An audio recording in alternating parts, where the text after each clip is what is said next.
Hey, what's up? So, I'm just going to talk a little bit about Game of Thrones ending. Personally, I was there since the beginning, back when everybody thought it was just a show about knights, and back when I was told that it was D&D crap, and that I was a nerd for liking it, and all the other crap. And, I gotta tell you, I gotta be totally honest with you.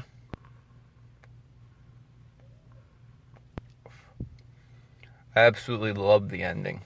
And I know that's going to piss people off, but I don't care.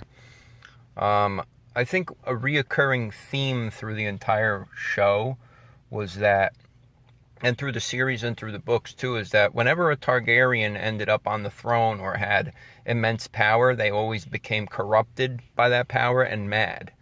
And it was true with the Mad King.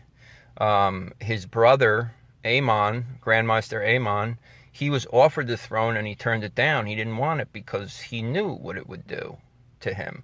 He didn't want to deal with that, and he didn't want his brother to have it either. He wanted his brother to come with him, but he didn't, and his brother, who he had such great adventures with when he was younger and when they were both young, and the Mad King, when he was a kid and when he was a young man, he was not crazy like that, but the throne made him crazy.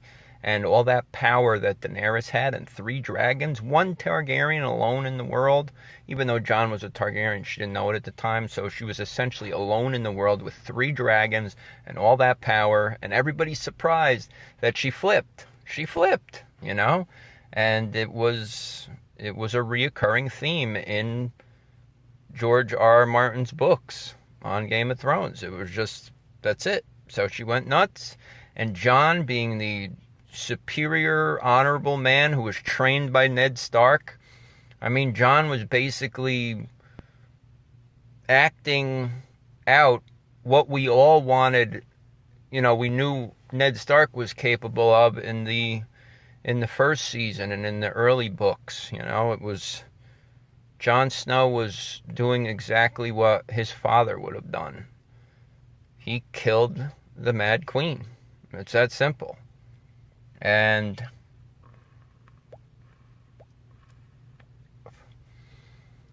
that's it.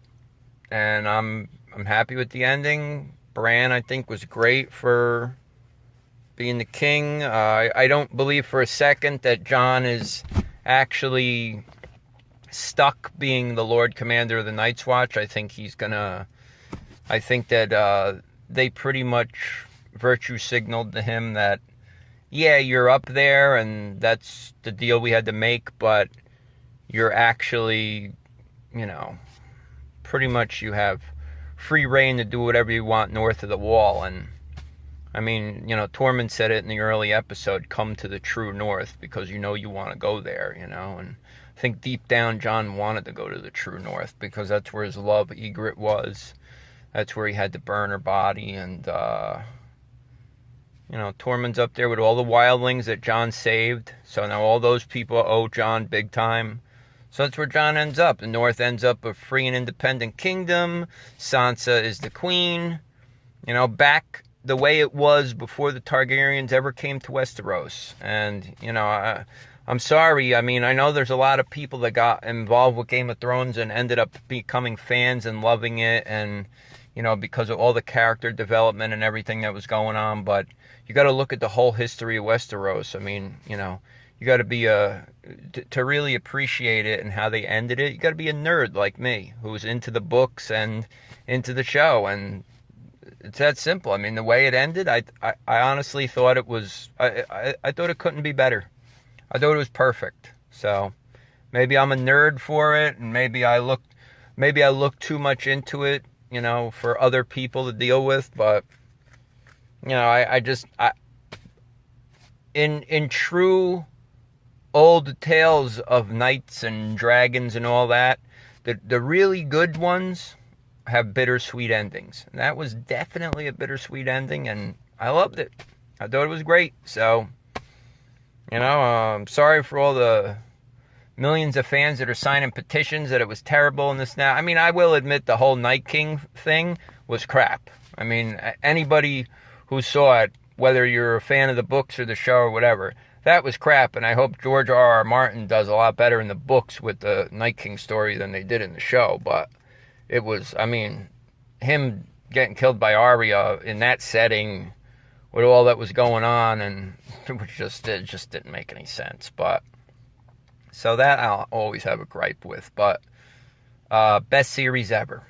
The end was perfect. So, you know, I used to like The Sopranos, even though the ending was a little meh to me. But and I was gonna wait until how they were gonna end Game of Thrones to say whether it was my favorite series or The Sopranos, but definitely Game of Thrones, best series ever, decent ending, ending that I'm satisfied with as a fan from day one.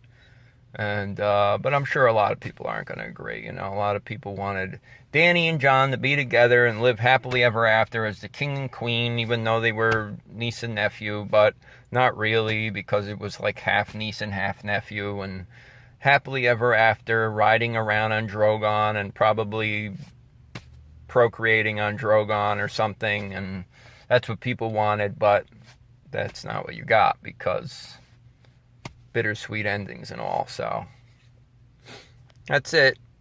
Comment what you want or don't.